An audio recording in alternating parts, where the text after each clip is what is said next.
अब यहाँ पे कहाँ पे थे हम लोग? अपडेट का लिख दिया था बच्चे? ठीक। डिलीट का? अच्छा आपने लिख लिया होगा लो। तो अपडेट का तो मैंने कल करवा दिया था। नहीं, क्लियर का लिखना था। यहाँ पे थे कल हम लोग, तो हमने क्लियर के लिए कहा लिखा हुआ कोड? बोलो, सेव में ये लिखा हुआ। तो ये 5 लाइन आपकी यूज हो रही है। आप इन 5 को सिलेक्ट करो और इसका क्या बना लो? मैप। तो एडिट, और यहां पे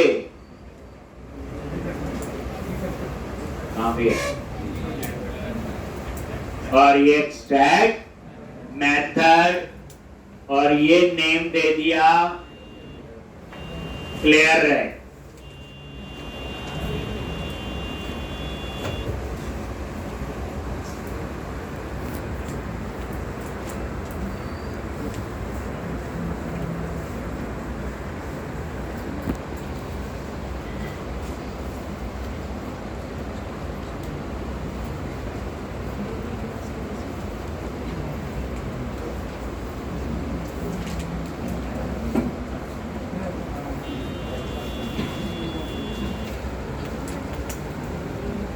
एक तो ये क्लियर रेक को कॉल कर लो अपडेट में।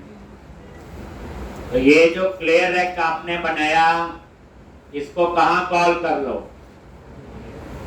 जो हम कल अपडेट का लिख रहे थे, ये बस क्या लिखना है यहाँ पे? Clear rake. क्लियर रेक क्या करेगा? एक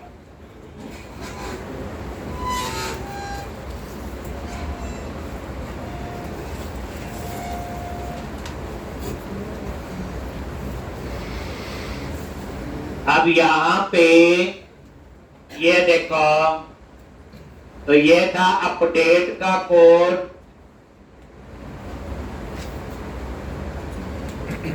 सेलेक्ट किया, ये दाना हटा दिया।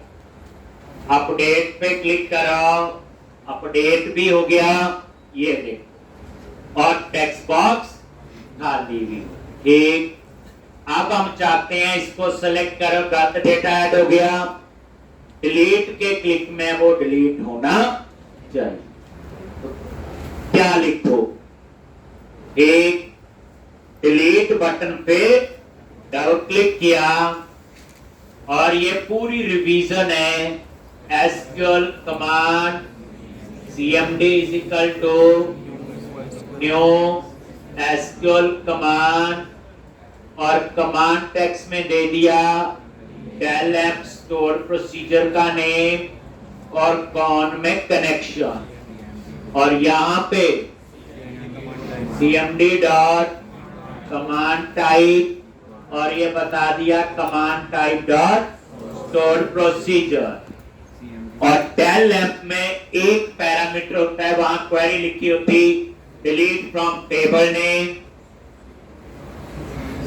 cmd डॉट पैरामीटर @eno, और टेक्स्ट बॉक्स 1 डॉट टेक्स्ट। ठीक। और उसके बाद cmd dot execute non query, cmd dot dispose, और उसके बाद लिस्ट बॉक्स, और यहां पे क्लियर है।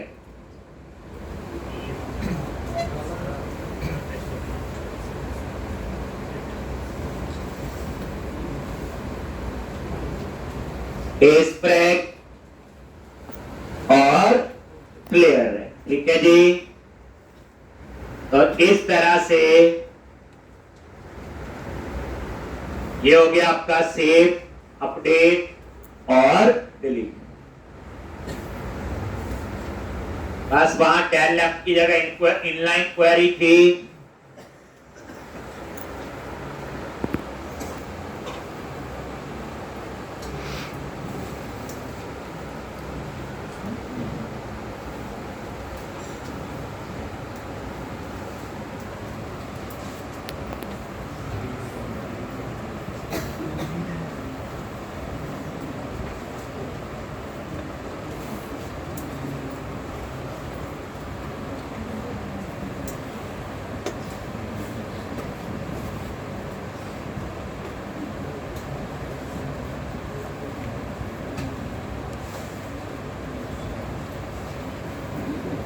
का, कोई मुश्किल नहीं, सेम कोड है। ये देखो सेलेक्ट किया और डिलीट। बाद में बढ़िया बढ़िया मैसेज देंगे, वांट टू डिलीट, सब कुछ है। आप चाहते हो डिलीट से पहले मेरी फोटो आए रोते हुए, एक तो सब कुछ आपका पॉसिबल है। अभी पहले सीधा फ्लो पता होना चाहिए। अब हम लोग इसी में ही आगे क्या करें, एक अब आपका इसी एप्लीकेशन में एक पेज और ऐड करो, लॉगिन उसका नाम रखो। उसमें दो चीजें होंगी, यूजर नेम और पासवर्ड। क्या करोगे, project, add new item, web form और यहां पे लॉगिन, वेब फॉर्म और यहां पे लॉगिन।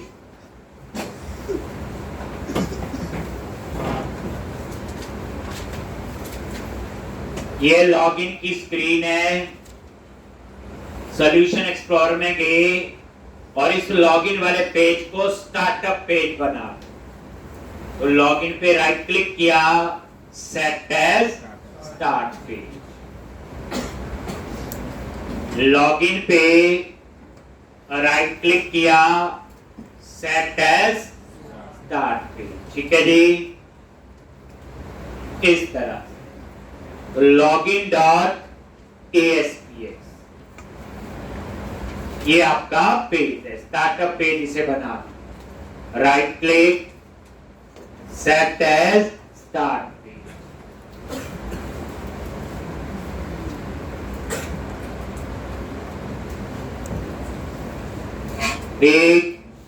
अब यहां पे सेट एज स्टार्ट पेज।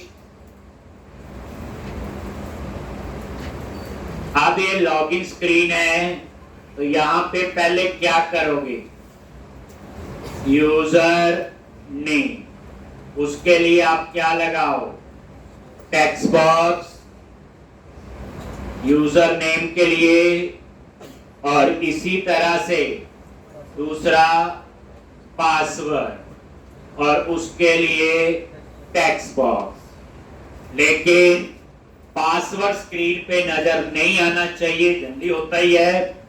तो जो पासवर्ड वाला टेक्स्ट बॉक्स है उसकी प्रॉपर्टीज में गए और यहां पे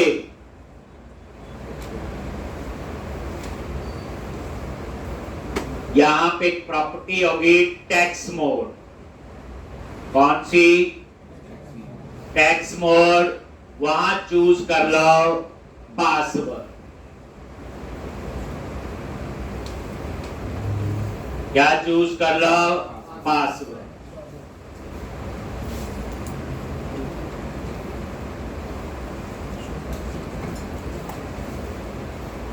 टेक्स्ट मोड, पासवर्ड। ठीक है जी,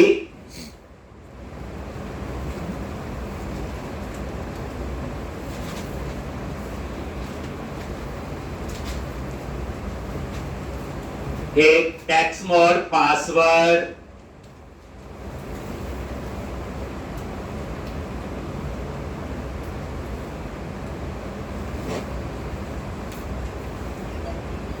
एक, और यहां पे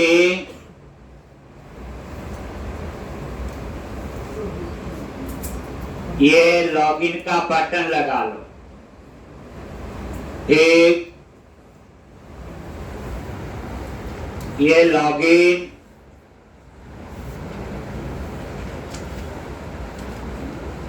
बटन,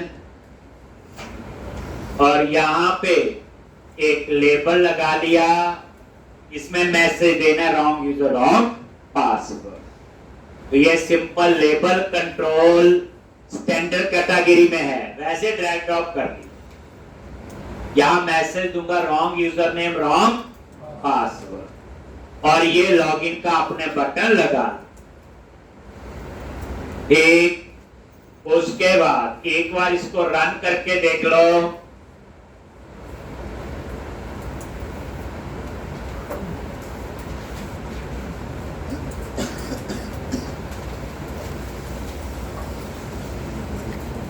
और यहाँ पे ये देखो, यहाँ यूजर नेम और यहाँ पे पास।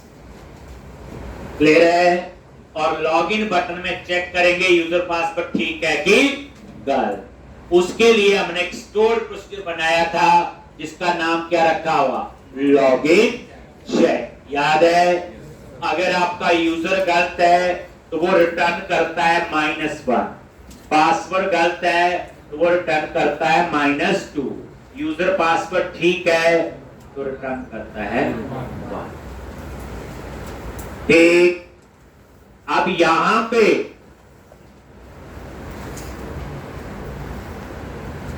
कोड फाइल पे गए,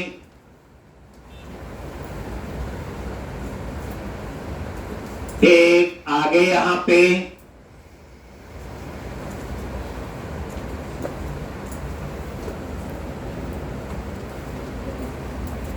तो सबसे पहले डाटाबेस का कनेक्शन चाहिए। क्या चाहिए?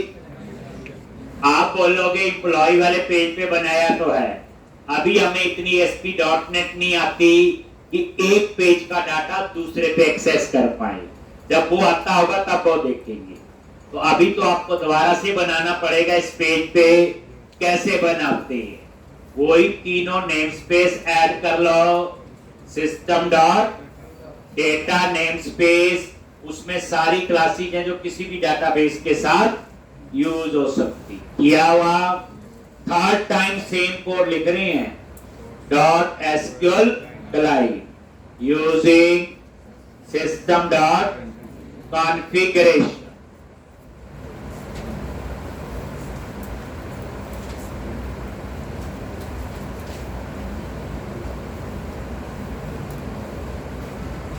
system.data, system.data.sqlite and system.configuration, ये तीनों नेम स्पेस आपने ऐड कर दी। पता इसकी कहानी, system.data नेम में वो डेटा में वो मेंबर है जो किसी भी डाटाबेस के साथ यूज हो सकती है।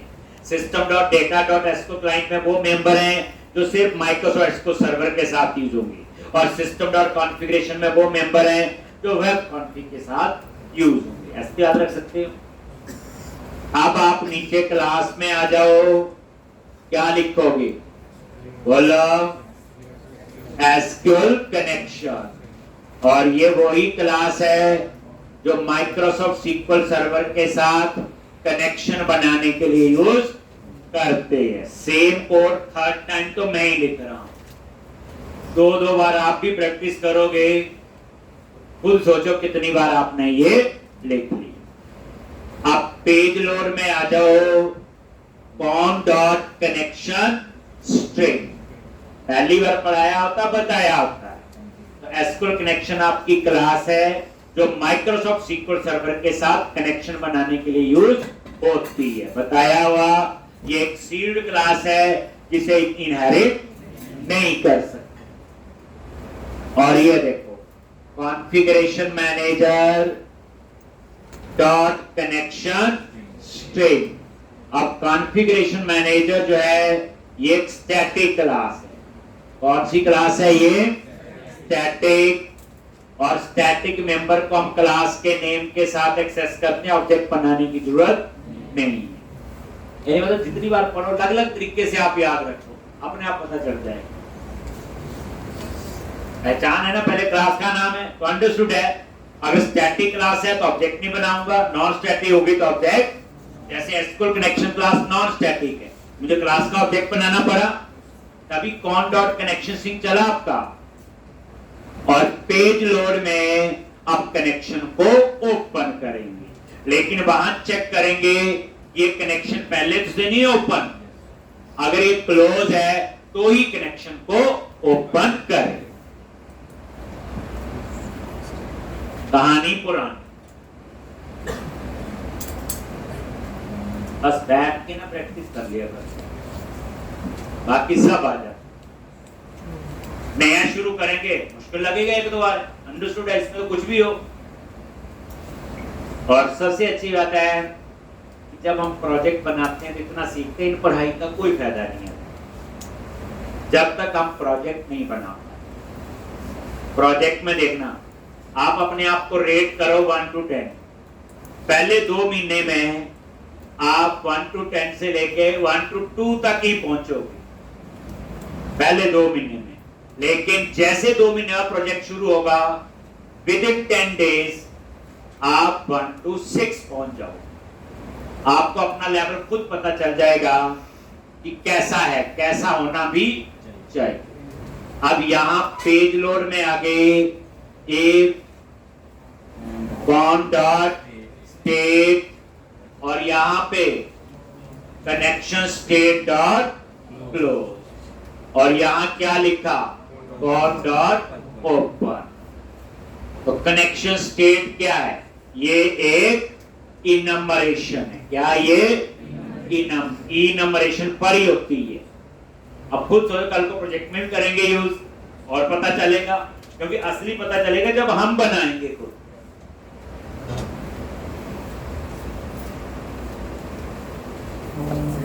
दस से 15 चीजें होती हैं, आपने सुनी होती पढ़ते हुए, बस यूज ही करनी। जैसे इनम्बरेशन है, पढ़ी जरूर है, यूज नहीं की होती। टर्नरी ऑपरेटर है, पढ़े होते हैं, कभी यूज नहीं किए। सिंपल क्लास तो हम बना ही लेते हैं, कंस्ट्रक्टर, इनहेरिटेंस, अब्स्ट्रैक्ट क्लास तो होती है। 10-12 चीजें ही हैं जो यूज होगी घुमा फिरा।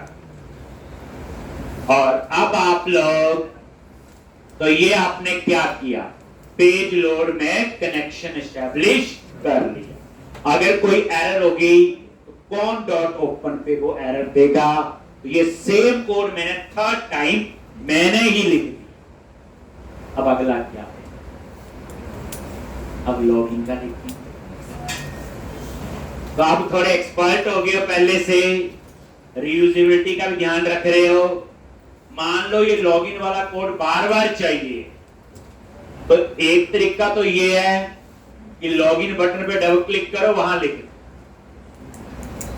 एक, वो तो एक बार ही चलेगा। जहां इस पे मान लो कोड बार बार चाहिए, अलग अलग तरीके से लॉगिन होगा, तो आप उसका क्या बनाओ, लॉग।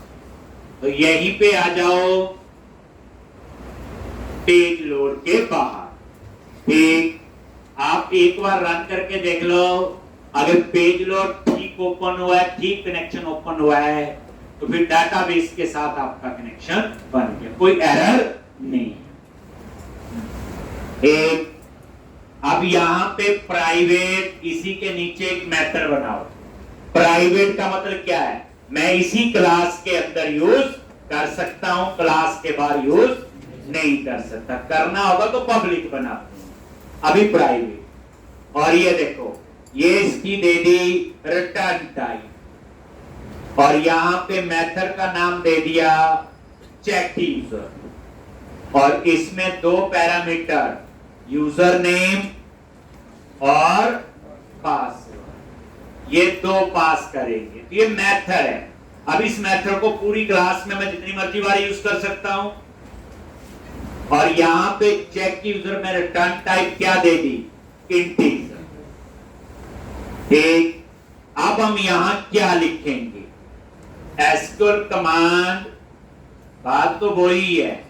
और यहां स्टोर प्रोसीजर का नाम क्या रखा हुआ, लॉगिन चेक और डाटाबेस का कनेक्शन, और सीएमडी डॉट कमांड टाइप और command type dot store procedure. कितनी बार चीजें लिख ली, रिवीजन तो अपने आप हुई है, रट्टा नहीं मारना, बस कंसेप्ट। हाँ जी, आज क्या पढ़ रहे हैं, लॉगिन की स्टोरी पे काम कर रहे हैं। पहले स्टोर प्रोसीजर बनाया, डाटाबेस में एक टेबल बनाया यूजर के लिए, यूजर नेम पासवर्ड 2 मेंबर थे।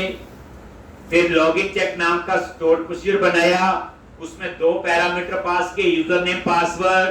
फिर चेक किया यूजर पासवर्ड ठीक है कि गलत है। अगर यूजर गलत है अकेला, तो वो स्टोर प्रोसीजर रिटर्न कर रहा है -1, पासवर्ड गलत है देन -2, यूजर पासवर्ड ठीक है देन रिटर्न कर रहा है 1।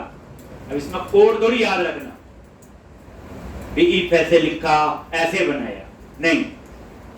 ओवरऑल आपको वो कहानी पता होनी चाहिए कि क्या क्या करके हम आए। और आज हम क्या कर रहे हैं, लॉगिन स्क्रीन बनाई, एक पेज लोड में कनेक्शन ओपन किया और एक चेक यूजर मेथड हम लोग बना रहे हैं जिसमें हम किसे कॉल कर रहे हैं, जो login check store procedure.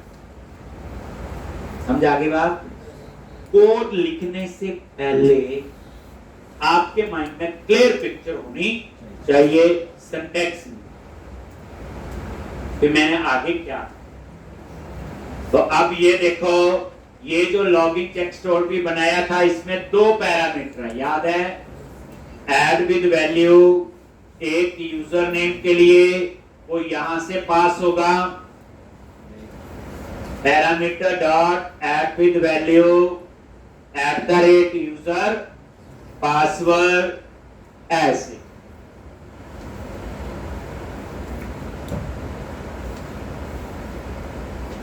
User name और पासवर्ड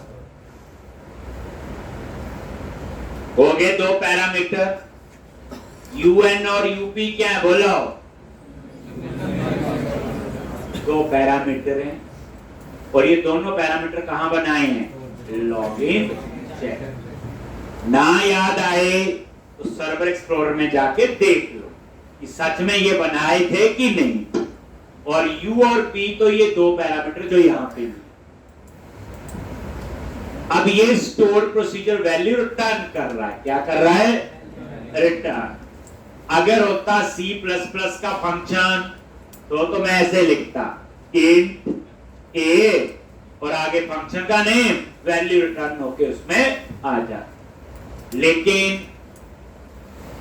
यहां पे जो स्टोर प्रोसीजर है, वैल्यू पास करनी तो भी पैरामीटर और वैल्यू रिटर्न करनी तो भी पैरामीटर। तो अब हम एक पैरामीटर बना रहे हैं जिसमें वैल्यू रिटर्न होके आएगी और उसके लिए कौन सी क्लास है? SQL parameter. और ये पैरम और उसमें न्यू और इस क्लास में ये पैरामीटर का नाम दो, कुछ भी रख सकते हो। ये @RET दे दिया, इसमें रिटर्न होके आएगा डेटा। क्या होके आएगा? @RET।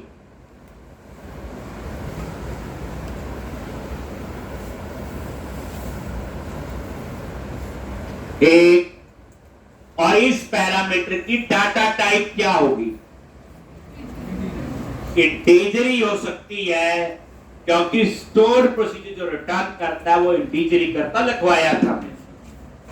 तो यहां पे SQL dB type dot in, नई चीज पता चल गई।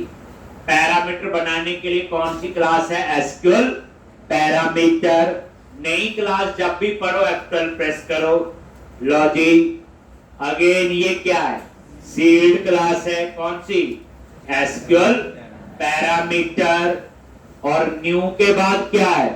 कंस्ट्रक्टर ये है। और इसमें पहला पैरामीटर है पैरामीटर का नेम और दूसरा है data type.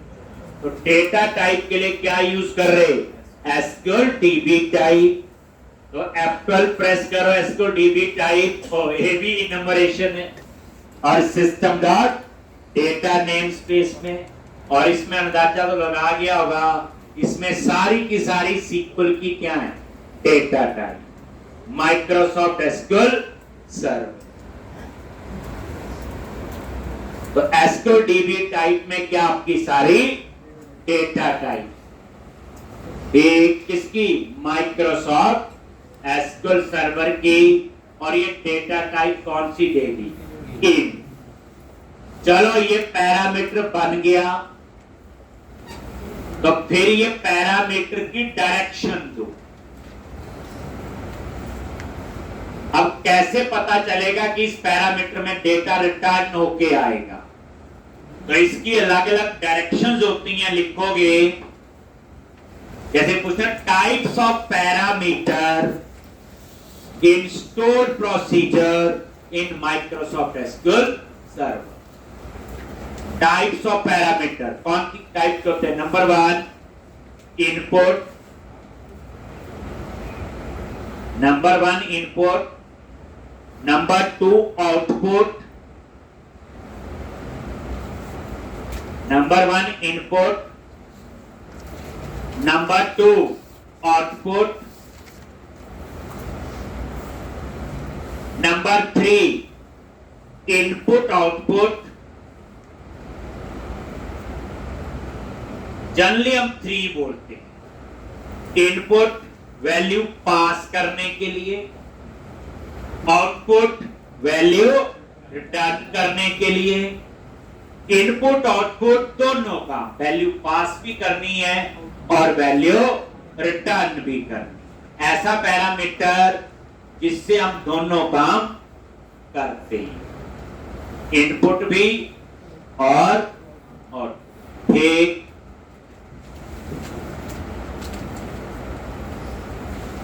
Input value pass करनी, आउटपुट वैल्यू रिटर्न करनी, and number 3 input output value pass भी करनी और वैल्यू रिटर्न।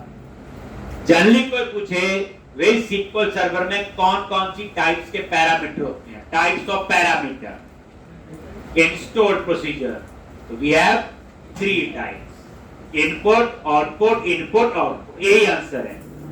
लेकिन वैसे प्रैक्टिकली देखा जाए 4। एक और होता है आपका रिटर्न वैल्यू, जिसको मैं यहां पे यूज कर, जैसे ये देखो param dot direction is equal to, और यहां पे पैरामीटर डायरेक्शन डॉट ये रिटर्न वैल्यू, और ये पैरामीटर डायरेक्शन पे F12 प्रेस करो, क्या है ये इनमरेशन। तो इसका मतलब तो बड़ी जबरदस्त चीज है, ये माइक्रोसॉफ्ट ने यूज की, हमारे प्रोजेक्ट में बहुत यूज होगी इनम। और ये देखो system dot data name space में, और इसमें कितनी डायरेक्शन है, 4, इनपुट आउटपुट इनपुट आउटपुट और रिटर्न वैल्यू। पहली बात, रिटर्न वैल्यू वाला एक ही पैरामीटर हो सकता, 2 कभी नहीं हो सकता। अगर मल्टीपल वैल्यू रिटर्न करनी हो तो हम यूज करते हैं आउटपुट या इनपुट आउटपुट। रिटर्न वैल्यू से इंटीजर ही रिटर्न होगा, कोई और रिटर्न नहीं होगा। लेकिन अगर करना हो तो हम आउटपुट से वो कर सकते हैं। तो अभी याद रखो, रिटर्न वैल्यू जो है वो इंटीजर ही होगी, कोई दूसरी हो भी नहीं सकती, लिखवाया हो that returns only integer value. अब यहां पे आ गए तो ये इसकी डायरेक्शन थे। आप बोलो मैंने ये 2 पैरामीटर भी बनाए हैं, तो ये भी वही है। ये देखो ऐड विद वैल्यू पे F12 प्रेस कर, और ये देखो किस टाइप का है, एसक्यूएल पैरामीटर टाइप का। तो ऐसा नहीं, ये भी वही है, ये खुद बना रहा है, वो हमने बनाया, बस इतना ही फर्क है। ये एसक्यूएल पैरामीटर टाइप का ही है, ठीक। तो ये जो 2 पैरामीटर बने हैं, इन दोनों की जो टाइप है वो इनपुट है। अगर आप कोई टाइप ना दो, डाटा टाइप नहीं, टाइप, तो दैट इज इनपुट। डिफॉल्ट क्या होती है, इनपुट। जैसे @RET की क्या दे दी, रिटर्न वैल्यू। तो जिसकी कोई टाइप ना दो तो बाय डिफॉल्ट इनपुट। अब ये पैरामीटर है किसका, cmd dot parameter dot add, और यहां भी तो वैल्यू नहीं चाहिए बच्चे, वैल्यू तो इसमें आए, वैल्यू तो आनी @RET में। बट ये कैसे पता चलेगा ये किसका है, तो वो एसक्यूएल कमांड का ही होना चाहिए ना, क्योंकि लॉगिन चेक जो है वो स्टोर्ड प्रोसीजर का है, इसी में पास किया हुआ। तो cmd dot parameter dot add. अगर आप ये लाइन नहीं लिखोगे तो इसको कुछ नहीं पता, ये 2 लाइन का कोई बेनिफिट नहीं है। ये पैरामीटर बन तो जाएगा, लेकिन ये पैरामीटर है किसका, वो इस लाइन से पता चलेगा CMD dot parameter dot add. तो CMD का पैरामीटर, CMD किसका ऑब्जेक्ट है और इसमें क्या है, लॉगिन। अब इस पैरामीटर में डाटा कब आएगा, जब आप लोग CMD dot execute non, CMD dot execute non query क्या करेगा, इस स्टोर प्रोसीजर को एग्जीक्यूट करेगा। जब ये एग्जीक्यूट होगा वो देखेगा क्या यूजर नेम पास किया और क्या पासवर्ड। अगर मेरा यूजर नेम गलत है तो @RET में वो रिटर्न कर देगा -1। अगर पासवर्ड गलत है तो रिटर्न कर देगा -2। अगर दोनों ठीक है तो रिटर्न करेगा। आप बोलो इसे कैसे पता चलेगा, इसकी हमने डायरेक्शन दी, रिटर्न वैल्यू। और रिटर्न वैल्यू वाला एक ही पैरामीटर हो सकता, दो कभी नहीं, इसलिए इसे डायरेक्शन। एक, अब इस @RET में वैल्यू आ चुकी होगी, हम उस वैल्यू को एक सिंपल इंटीजर वेरिएबल में स्टोर कर, t वेरिएबल ले लिया और यहां पे CMD डॉट पैरामीटर। अब देखो पैरामीटर की वैल्यू कैसे रीड करते हैं, RET डॉट वैल्यू।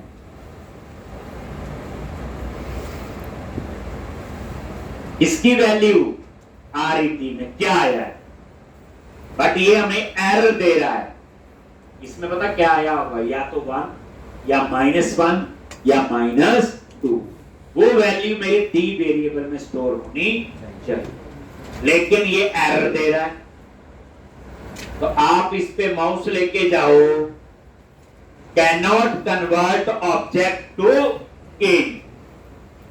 इसका मतलब ये वैल्यू जो है वो क्या, एक ऑब्जेक्ट है। स्टोर कहां करनी है, t, वो क्या है, इंटीजर है।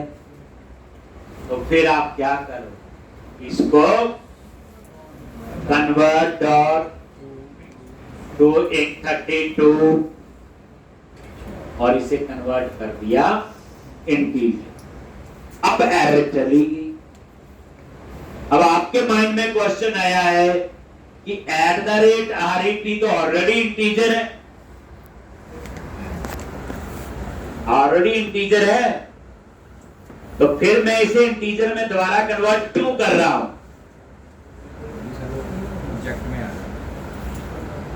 तो याद रखना, जब आप लिखते हो CMD dot parameter dot add या ऐड विद वैल्यू, तो ये क्या करता है, पैरामीटर्स का एरे बनाता है।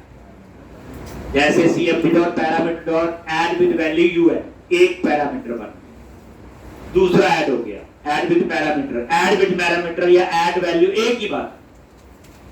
तो जैसे इसमें कितने हैं, CMD dot parameters dot add with value, एक पैरामीटर ऐड हुआ, फिर दूसरा ऐड हुआ, फिर तीसरा ऐड हुआ। अब ये जो क्या करता है, ये पैरामीटर्स का एरे बनाता है। अब ये जो एरे है वो स्ट्रिंग या इंटीजर का होगा, नहीं, क्योंकि पैरामीटर की डेटा टाइप जो है, किसी की वैर होगी, किसी की इंटीजर होगी, किसी की डबल डेट टाइम डेसिमल। तो जब आपका एरे अलग अलग टाइप का डाटा आ रहा हो, तो वो एरे ना स्ट्रिंग का होता ना इंटीजर का होता, वो होता है एरे ऑफ ऑब्जेक्ट्स, जिसको आप क्या कहते हो, कलेक्शंस। ये टर्म मैं पहले भी बता। तो ये बेसिकली बच्चे क्या करता है, पैरामीटर्स की कलेक्शन बनाता है। कलेक्शन टर्म जब यूज करते हैं तो वो होता है एरे ऑफ ऑब्जेक्ट। अब मेरी बात पे ना जाओ, खुद सोचो, एक पैरामीटर है वैरकैट टाइप का, ये पैरामीटर भी वैरकैट टाइप का, तीसरा पैरामीटर इंटीजर टाइप का, चौथा होगा डेट टाइम डबल डेसिमल।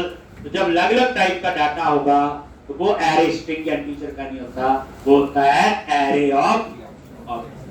और उसको हम क्या कहते हैं, कलेक्शन। ठीक, क्या कहते हैं उसको? कलेक्शन। ठीक है जी। तो ये क्या करता आपका, बोलो? ये पैरामीटर की क्या बनाएगा? एक कलेक्शन बनाता है, और कलेक्शन क्या होती है? Array of object. That's why value में क्या आता है? ऑब्जेक्ट। तभी उसने एरर दिया था, फिर मैंने उसको इंटीजर में कन्वर्ट कर दिया। अब मुझे कमांड की जरूरत नहीं है, डिस्पोज कर दिया, और यहाँ पे डी में जो वैल्यू आई है उसको आप रिटर्न कर। अब डी में क्या आएगा? या 1 या -1 या -2।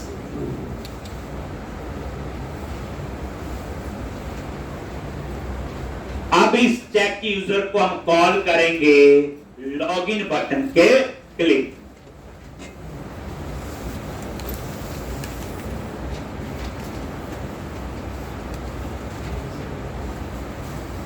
प्रैक्टिस करनी समझ के। तो आप बोलो आज नया क्या पढ़ा? एक चीज, पैरामीटर बनाया और डायरेक्शन दी, बाकी तो पुराना ही है। कभी भी लेक्चर में है ना कि नया पढ़, नया तो एक छोटी सी 2 लाइन होगी, 4, कोई समझ नहीं है, बाकी तो पुराना कोड है। अब ये थोड़ी बोलोगे ये लॉगिन पेलोड में कनेक्शन ओपन किया, कनेक्शन सिंक था, आज तो इतनी लाइनें लिख ली। आज ये पढ़े क्या है?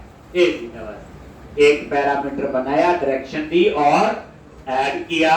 बस ये कंसेप्ट आपको आज के लेक्चर में अभी तक याद रखना पड़ेगा, बाकी बात की। अब आप लोग क्या करो, ये लॉगिन बटन है, इस पे डबल क्लिक किया आगे, और यहां पे इंट के, और ये देखो चेक यूजर फंक्शन, और यूजर नेम कहां से आएगा? टेक्स्ट बॉक्स 1 से। पासवर्ड कहां से आएगा? टेक्स्ट बॉक्स 2 से। बस एक लाइन से काम हो गया। अब मुझे कहीं और चेक करना है, यही लाइन लिखूंगा एक, और फिर मैं यहां चेक करूंगा कि अगर ये -1, अगर k में -1 आया है, देन मैंने लेबल लगाया हुआ, उसमें आप मैसेज दे दो, क्या? Wrong user name. if k -2, तो यहां पे आ जाएगा रॉन्ग पास। इसी तरह से अगर 1 है तो क्या होना चाहिए? लॉगिन के बाद हमने जाना है किस पेज पे? रिस्पॉन्स डॉट रीडायरेक्ट, और हम जाएंगे एम्प्लॉय डॉट, या मैसेज देना हो तो मैसेज दे सकते हो, रिक्वायरमेंट। आप यहाँ इफ एल्स इफ भी लिख सकते हो, कोई इसमें इतना नहीं। तो k में -1 आएगा तो रॉन्ग यूजर नेम, -2 आएगा तो रॉन्ग पासवर्ड, 1 आएगा तो यूजर पासवर्ड ठीक है, देन वो कहां जाएगा? एम्प्लॉय वाले पेज।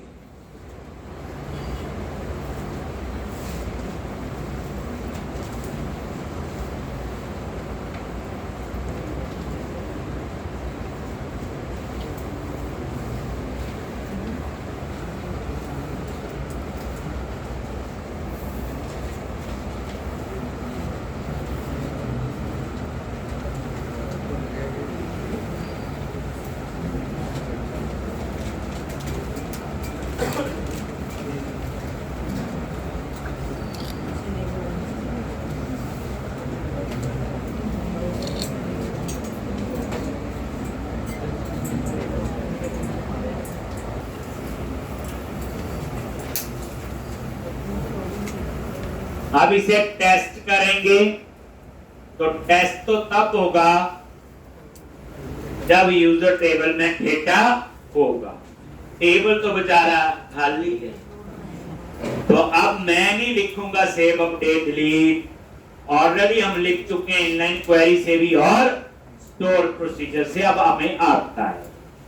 लेकिन हमें टेस्टिंग तो करनी है, तो हम डायरेक्ट डेटाबेस में जाके डेटा एंटर कर देंगे just for testing purpose. Server explorer पे गए, किस नाम से है डेटाबेस 1147, वहां हम लोग एक दो यूजर डाल देंगे और उसके बाद उसको टेस्ट कर लेंगे। तो आपको ओवरऑल क्या समझाया, जितना हमने अभी 5-4 दिन में पढ़ा 10 में, कि डाटाबेस भी अच्छी चीज होती है। ये इफ फॉर व्हाइल नहीं सब कुछ होता जो कोडिंग सीखते हैं हम लोग। ठीक, बेचारा डाटा हमें लेना ना आए, डाटा डाटाबेस के साथ मैनिपुलेशन ना आए, और HTML करके हम स्क्रीन बनाते हैं, जिसको देख के खुश हो जाओ। लो, टीबी यूजर पे राइट क्लिक करो, टीबी यूजर टेबल पे, और show table data. Show table data, ये देखो टीबी यूजर पे राइट क्लिक किया, शो टेबल डेटा, और यहां पे यूजर का नेम दे दिया एडमिन, और पासवर्ड लिख दिया 80। यूजर नेम लिख दिया admin1, password 81, user name admin2, password 82। अब आपके माइंड में आएगा क्वेश्चन, ये तो कोई भी देख लेगा डाटाबेस में जाके क्या पासवर्ड है। वो आगे आएगा कि हम इस पासवर्ड को हैश कैसे हम लोग इंक्रिप्टेड करके स्टोर करते हैं, वो बाद में वो भी है। जो हम सोच सकते हैं वो सब हमें आता हो, बस अब आप सिंपल रन करो। ये मैंने वैसे ही 3 यूजर टेस्टिंग के लिए डाल,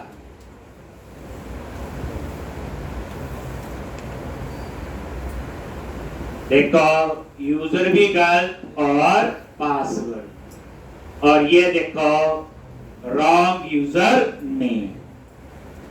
अब मेरा यूजर ठीक डाला एडमिन, पासवर्ड गलत है, मैसेज चेंज हो जाना चाहिए रॉन्ग पासवर्ड। यूजर भी ठीक है, पासवर्ड भी ठीक डाल दिया, देन लॉगिन पे क्लिक किया, लॉग इस पेज पे आ गए employee.aspx। मुबारक आपका ये फ्लो कंप्लीट हो। ठीक, अभी हम ज्यादा झंझट में नहीं जा रहे, हम पूरा एक सिंपल फ्लो पे काम कर रहे हैं। ठीक, बाद में जाएंगे उस पे ले रहे जी, और जो पढ़ रहे कंसेप्ट बच्चे याद रखना। तो अब आपका काम क्या है, इतना ये करवाया स्टोर प्रोसीजर के साथ, इसको कम से कम 3 बार तो करना पड़ेगा, तभी आपकी पूरी मास्टरी हो। ठीक, और अब मैं शुरू करूंगा नया टॉपिक। ये जितना मैंने आज तक करवाया ना, आज से 3 साल पहले की बात करूं तो मैं 5.5 महीने इतनी ASP.NET ही सीखा, जो मैंने 5-7 लेक्चर में आपको इंट्रोडक्शन दी। बट अब ये कम होती, इसकी जगह जो चीजें यूज होती उस पर टाइम लगाएंगे। जैसे अब MVC पढ़ना शुरू करें, MVC एक आर्किटेक्चर अब लिखना नहीं, मैं लिखवाऊं, और ये हर लैंग्वेज में होता है, एक में आ गया तो सब में आ, चाहे किसी ने जावा पढ़ी हो, पाइथन है, PHP है, .NEट तो हम पढ़ ही रहे हैं। ठीक, और आजकल MVC आर्किटेक्चर जो है ये काफी यूज होता है, और अब अगला हम लोग 4 हफ्ते जो हैं उसके ऊपर लगाएंगे। ठीक, और पढ़ेंगे MVC। हमने थोड़ा अच्छी चीज है, मास्टरी होनी चाहिए। ठीक, अब आपकी प्रोग्रामिंग टोटली चेंज हो जाएगी, मतलब जो आज तक पढ़ा, ठीक, अब आपका टोटल काम करने का तरीका चेंज हो जाएगा। अब असली वेब वाली साइड हम लोग जाएंगे, मतलब ये है कहने का, अब उसमें आपका डाटाबेस भी यूज होगा, लेकिन इस तरीके से जो आजकल यूज होता है ये है डाटाबेस फर्स्ट अप्रोच, जो आपने अभी पढ़ी। इसका मतलब है कि पहले डाटाबेस बनाना जरूरी है, जैसे हमने बनाया। ठीक, हमने पढ़ा कि जो डेटा को एक्सेस करने के लिए यूज किया, क्या यूज किया? ADO.NET। ADO मतलब एक्टिवेक्स डेटा ऑब्जेक्ट। तो ASP.NET में डेटा को एक्सेस करने के लिए क्या यूज करते हैं हम लोग? ADO.NET एक्टिवेक्स डेटा ऑब्जेक्ट हमने पढ़ा। हमने पढ़ी डाटाबेस फर्स्ट अप्रोच, डाटाबेस पहले बनाया। उसमें भी हम डाटाबेस हैंडलिंग पढ़ेंगे, लेकिन वहां बताएंगे कोड फर्स्ट अप्रोच, यानी डाटाबेस ही कोडिंग से बनाना है, और आज के बाद कोडिंग से बने, और यही इंडस्ट्री में यूज होता है। उसके फायदे में आपको बताऊंगा, नुकसान वाली चीज तो कर ली ना, ठीक, तो वो भी बताएंगे। ठीक, अब होता नहीं ये पढ़ा, अब पढ़ेंगे, आप बताएंगे उसमें ऐसे था, अब ये